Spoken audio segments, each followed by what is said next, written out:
రాముడికి రాముడి చరణాల దగ్గర ఉండేవాడు ఎవడో హనుమంతులు, ఆంజనేయ స్వామి. నిత్యం బలం ఉండి కూడా వినయ విధేయతలతో ఉండే వ్యక్తి ఆంజనేయ స్వామి.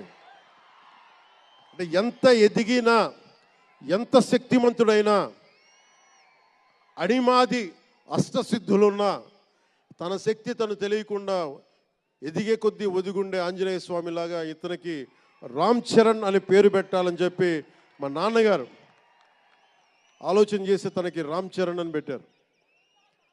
అలాగే రామ్ చరణ్ నాకు, ఎందుకంటే నాకు చిరంజీవి గారు అన్నయ్య కాదు, పితృ సమానులు, తండ్రి సమానులు. మా వదిన నాకు మాతృమూర్తి. సో నాకు రామ్ చరణ్, నేను బాబాయ్ వీటన్నిటికంటే కూడా నాకు ఎప్పుడు ఒక తమ్ముడు.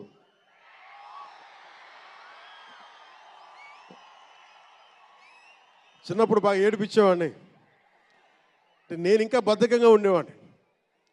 అంటే కరెక్ట్గా చెప్పాలంటే నేను తమ్ముడు సినిమాలో నా క్యారెక్టర్ లాగా ఉంటే, రామ్ చరణ్ 7 ఏళ్ల వయసు, నా రెండో కొడుకు అంత వయసు ఉండేది. ఇప్పుడు ఆ వయసులో తెల్లవారుజామున చలిలో హార్స్ రైడింగ్ నేర్చుకోవడానికి మొత్తం ఆ హెల్మెట్తో పాటు అన్నీ పెట్టుకొని, షూస్ అన్నీ సర్దుకొని రాత్రే నేను సోఫాలో పడుకొని ఉంటే